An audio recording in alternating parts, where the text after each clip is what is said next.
Hi guys, एक बार फिर से आप सभी लोगों का वाईआरएस क्लास में बहुत बहुत स्वागत है। तो दोस्तों, आज की इस पूरे वीडियो में हम सत्र 2022-2023 आदर्श प्रश्न पत्र कक्षा 10 विषय सामाजिक विज्ञान केवल प्रश्न पत्र। तो दोस्तों, यहाँ पर कुछ निर्देश दिया गया है। दोस्तों, यहाँ पर पहला है, सभी प्रश्न अनिवार्य है। प्रारंभ के 15 मिनट परीक्षार्थियों को प्रश्न पत्र पढ़ने के लिए निर्धारित है। अर्थात दोस्तों, जो आपका पेपर होगा वह 3 घंटे 15 मिनट का समय होगा, और जो शुरुआती जो आपका 15 मिनट है वह प्रश्न पत्र का मतलब पेपर पढ़ने के लिए निर्धारित है। दोस्तों, तीसरा खंडांश कह रहा है, यह प्रश्न पत्र 2 खंडों आ एवं बा में विभाजित रहेगा। दोस्तों जो आपका प्रश्न पत्र रहेगा वह 2 खंडों आ और बा में विभाजित रहेगा।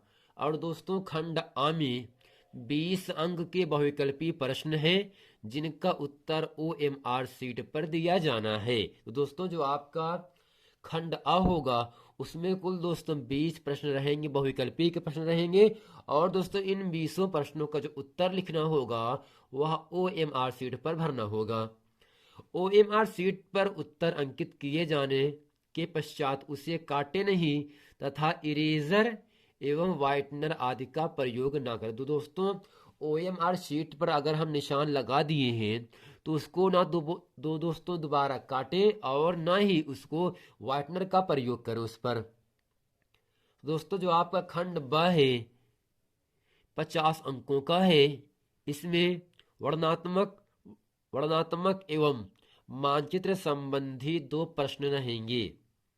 अब दोस्तों, जो अगला यहाँ से है, प्रत्येक प्रश्न के निर्धारित अंक उसके सम्मुख अंकित हैं और दिए गए मानचित्र में उत्तर पुस्तिका में मजबूती के साथ संलग्न करना आवश्यक है। दृष्टि बाधित परीक्षार्थियों के लिए मानचित्र के स्थान पर अलग से प्रश्न लिखने के लिए दिए गए हैं। तो दोस्तों, खंड आ बहुविकल्पी का जो पहला प्रश्न आपके सामने यहां से कह रहा है, निम्नलिखित में से कौन 1815 की वियना संधि से संबंधित है? कौन सा 1815 की वियना संधि से संबंधित है? दोस्तों, ऑप्शन पहला है बिस्मार्क, दूसरा है नेपोलियन, तीसरा है ड्यूक मैटरनिक, चौथा है ज्यूसेपे मेत्सिनी। तो दोस्तों, जो इसका उत्तर होगा, तो दोस्तों जो इसका सही उत्तर होगा वो क्या होगा? आपका नेपोलियन, जो कि इन चारों ऑप्शन में ऑप्शन नंबर आपका दूसरा सही है। अब जो प्रश्न नंबर दूसरा कह रहा है आपके सामने यहां से, सत्ता की साझेदारी के बेल्जियम मॉडल का मुख्य महत्व क्या है? ऑप्शन पहला यहां से है, सभी जाति समूहों से उनकी आबादी के अनुसार शक्ति साझा की गई। सभी जाति समूहों से उनकी आबादी के अनुसार शक्ति साझा नहीं की गई। संप्रदायों को समान प्रतिनिधि दिया गया। चौथा, उपरोक्त में से कोई नहीं। दोस्तों, इन चारों ऑप्शन में ऑप्शन नंबर आपका चौथा सही है, द उपरोक्त में से कोई नहीं। प्रश्न नंबर 3 आपके सामने कह रहा है, 1928 से 1934 के बीच भारत में गेहूं की कीमत 50% तक क्यों गिर गई?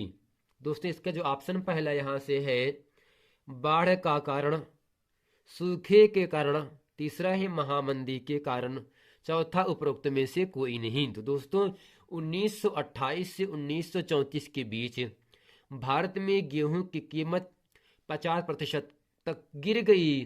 दोस्तों, इसका वजह क्या है? दोस्तों, इन चारों ऑप्शन में ऑप्शन नंबर आपका यहां से तीसरा सही है, महामंदी के कारण। महामंदी के कारण है।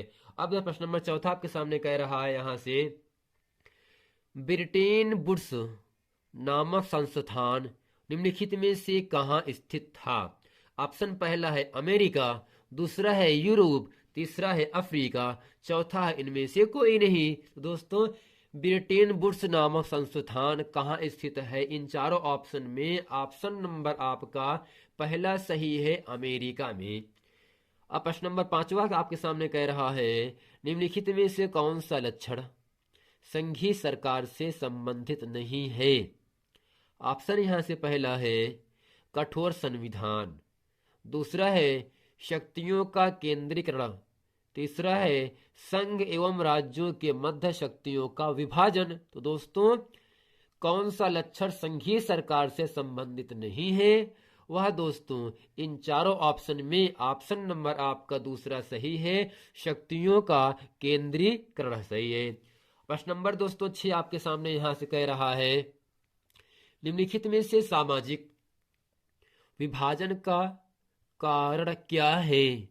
ऑप्शन यहां से पहला है धर्म, दूसरा है भाषा, तीसरा है आ और ब दोनों, चौथा है उपरोक्त में से कोई नहीं। तो दोस्तों सामाजिक विभाजन का जो कारण है वह इन चारों ऑप्शन में ऑप्शन नंबर आपका तीसरा चौथा सही है, उपरोक्त में से कोई नहीं। अब प्रश्न नंबर दोस्तों 7वां कह रहा है, यदि हम लैंगिक विभाजन की बात करते हैं तो उसका अर्थ होता है। ऑप्शन पहला है समाज में स्त्री और पुरुष की असमानता भूमिका, दूसरा है स्त्री और पुरुष के मध्य जैविक भिन्नता, तीसरा है बालक और बालिकाओं की संख्या में असमानता, चौथा है उपरोक्त में से कोई नहीं। तो दोस्तों जब हम लैंगिक विभाजन की बात करते हैं तो उसका अर्थ क्या होता है? दोस्तों इन चारों ऑप्शन में ऑप्शन नंबर आपका पहला समाज में स्त्री और पुरुष की असमानता भूमिका यह दोस्तों लैंगिक विभाजन की बात करता है। अब प्रश्न नंबर 8वां आपके सामने यहां से कह रहा है, राष्ट्रवाद का उदय सर्वप्रथम किस देश से हुआ? ऑप्शन पहला है जर्मनी, दूसरा है फ्रांस, तीसरा है इटली, चौथा है ब्रिटेन। तो दोस्तों राष्ट्रवाद का उदय 1789 ईस्वी को फ्रांस से हुआ था, जो कि ऑप्शन नंबर आपका दूसरा सही है। यानी दोस्तों राष्ट्रवाद का उदय सन 1789 ईस्वी को फ्रांस देश से हुआ था, जो कि ऑप्शन नंबर आपका दूसरा सही है। प्रश्न नंबर 9 आपके सामने कह रहा है, ड्यूक मैटरनिख ने हमारी सामाजिक व्यवस्था का सबसे खतरनाक दुश्मन किसको माना? ड्यूक मैटरनिख ने हमारी सामाजिक व्यवस्था का सबसे खतरनाक दुश्मन किसको माना? ऑप्शन दोस्तों पहला है रूसो, दूसरा है विक्टर इमैनुएल, तीसरा है काल्विन, चौथा है ज्यूसेपी मेत्सिनी। तो दोस्तों ड्यूक मैटरनिख ने हमारी सामाजिक व्यवस्था का सबसे खतरनाक दुश्मन ज्यूसेपी मेस्सिनी अर्थात इन चारों ऑप्शन में ऑप्शन नंबर आपका चौथा सही है, ज्यूसेपी मेस्सिनी को अपना सबसे खतरनाक दुश्मन बताया। प्रश्न नंबर 10 कह रहा है, लोकतांत्रिक शासन व्यवस्था अन्य व्यवस्थाओं से अच्छी है क्योंकि यह ऑप्शन पहला है नागरिकों में समानता का बढ़ावा देती है, व्यक्ति की गरिमा को बढ़ावा देती है, आ एवं बा दोनों, और दोस्तों है उपरोक्त में से कोई नहीं। तो दोस्तों इन चारों ऑप्शन में ऑप्शन नंबर आपका तीसरा सही है, आ और बा अर्थात नागरिकों में समानता को बढ़ावा देती है और व्यक्ति की गरिमा को बढ़ावा भी देती है। प्रश्न नंबर 11 आपके सामने यहां से कहा जा रहा है, मृदा किस प्रकार का प्राकृतिक संसाधन है? मृदा किस प्रकार का प्राकृतिक संसाधन है? ऑप्शन पहला है नवकरणीय योग्य संसाधन, दूसरा है अनविकरणीय योग्य संसाधन, तीसरा है जैव संसाधन, चौथा है संभावी संसाधन। तो दोस्तों इन चारों ऑप्शन में ऑप्शन नंबर आपका दूसरा सही है, अनविकरणीय योग्य संसाधन है। प्रश्न नंबर दोस्तों 12 आपके सामने यहां से कह रहा है, निम्नलिखित में से पंजाब में भूमि संकुचन के मुख्य कारण क्या है? ऑप्शन पहला है गहन खेती, दूसरा है अधिक सिंचाई, तीसरा है वनोन्मूलन, चौथा है अति पशुचारण। दोस्तों पंजाब में भूमि संकुचन का मुख्य कारण क्या है? इन चारों ऑप्शन में ऑप्शन नंबर आपका पहला गहन खेती है, जो कि ऑप्शन पहला सही है। प्रश्न नंबर 13 आपके सामने कह रहा है, भारत के किस राज्य की शिशु मृत्यु दर निम्नतम है? ऑप्शन पहला है केरल, दूसरा है बिहार, तीसरा है पंजाब, चौथा है हरियाणा। तो दोस्तों भारत का ऐसा कौन सा राज्य है जहां शिशु मृत्यु दर निम्नतम है, सबसे कम है? वह दोस्तों इन चारों ऑप्शन में ऑप्शन नंबर आपका पहला अर्थात केरल सही है। प्रश्न नंबर दोस्तों 14 आपके सामने यहां से कह रहा है सार्वजनिक सार्वजनिक एवं निजी क्षेत्र को किस आधार पर वर्गीकृत किया जाता है? ऑप्शन पहला है रोजगार की परिस्थितियां, दूसरा है आर्थिक क्रिया की प्रकृति, चौथा है उद्यम का स्वामित्व, चौथा यहाँ से है किसी उद्यम में काम कर रहे श्रमिकों की संख्या। तो दोस्तों सार्वजनिक एवं निजी क्षेत्र को किस आधार पर वर्गीकृत किया जाता है, बांटा जाता है, वह दोस्तों इन चारों ऑप्शन में ऑप्शन नंबर आपका तीसरा सही है। उद्यम क्या स्वामित्व के आधार पर दोस्तों हम सार्वजनिक और निजी क्षेत्र को वर्गीकृत कर सकते हैं या किया जाता है, जो कि ऑप्शन नंबर आपका तीसरा अर्थात उद्यम का स्वामित्व सही है।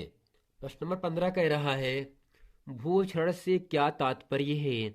ऑप्शन पहला है भूमि का अनुपजाऊ होना, भूमि का दलदली होना, भूमि का उपजाऊ होना, भूमि का योजनाबद्ध उपयोग हो। तो दोस्तों भूक्षरण से क्या तात्पर्य होता है? भूमि का अनुपजाऊ होना, जो कि ऑप्शन नंबर आपका पहला सही है। प्रश्न नंबर 16 आपके सामने कह रहा है गोंडवाना कोयला का जमाव किस क्षेत्र में नहीं पाया जाता है? गोंडवाना कोयला का जमाव किस क्षेत्र में नहीं पाया जाता है? ऑप्शन पहला दामोदर घाटी, दूसरा है सोन घाटी, तीसरा है महानदी घाटी, चौथा है चंबल घाटी। तो दोस्तों गोंडवाना कोयला का जमाव दामोदर घाटी में नहीं होता, जो कि ऑप्शन नंबर आपका पहला सही है। अब प्रश्न नंबर 17 आपके सामने यहां से कह रहा है भूमिहीन ग्रामीण मजदूरों के लिए सबसे अधिक उपयुक्त विकास का लक्ष्य कौन सा है? विकास का लक्ष्य कौन सा है? ऑप्शन पहला है उपज का ज्यादा समर्थन मूल्य, वह अपने बच्चों को विदेश में बसा सके, तीसरा है अधिक मजदूरी, चौथा है उपरोक्त में से कोई नहीं। तो दोस्तों भूमिहीन यानी जिसके पास भूमि ही नहीं, जमीन ही नहीं है, ग्रामीण मजदूरों के लिए सबसे अधिक उपयुक्त विकास का लक्ष्य जो माना जाता है वह अधिक मजदूरी ही माना जाता है, जो कि ऑप्शन नंबर आपका तीसरा सही है। अब प्रश्न नंबर 18 आपके सामने यहां से कह रहा है निम्नलिखित में से कौन सा व्यापार अवरोधकों का लक्षण नहीं है? ऑप्शन पहला है सरकार विदेश व्यापार को नियंत्रित करने के लिए व्यापार अवरोधकों का प्रयोग कर सकती है, दूसरा है सरकार यह निर्णय ले सकती है कि देश में किस प्रकार की वस्तुएं कितनी मात्रा में आयातित होनी चाहिए, तीसरा है विश्व व्यापार संगठन व्यापार अवरोधकों को बढ़ावा देता है, चौथा है अधिकतर देश व्यापार अवरोधकों का प्रयोग अपने घरेलू उद्योग की सुरक्षा के लिए करते हैं। तो दोस्तों निम्नलिखित में से कौन सा व्यापार अवरोधकों का लक्षण नहीं है? वह दोस्तों इन चारों ऑप्शन में ऑप्शन नंबर आपका तीसरा सही है। विश्व व्यापार संगठन व्यापार अवरोधकों को बढ़ावा देता है। प्रश्न नंबर 19 आपके सामने कह रहा है यहां से निम्नलिखित में से कौन सा परंपरागत ऊर्जा का स्रोत नहीं है?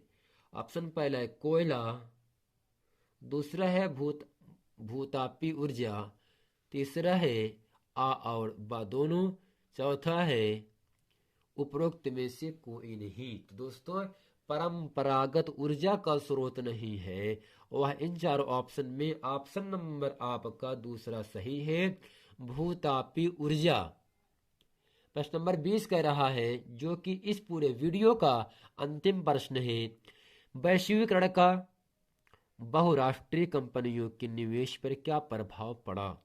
ऑप्शन पहला है बहुराष्ट्रीय कंपनियों के निवेश में वृद्धि हुई, दूसरा है बहुराष्ट्रीय कंपनियों द्वारा भारत के विदेशी व्यापार के अधिकांश भाग पर नियंत्रण, तीसरा है बहुराष्ट्रीय कंपनियों के आगमन से लोगों की आर्थिक स्थिति सुदृढ़ हुई।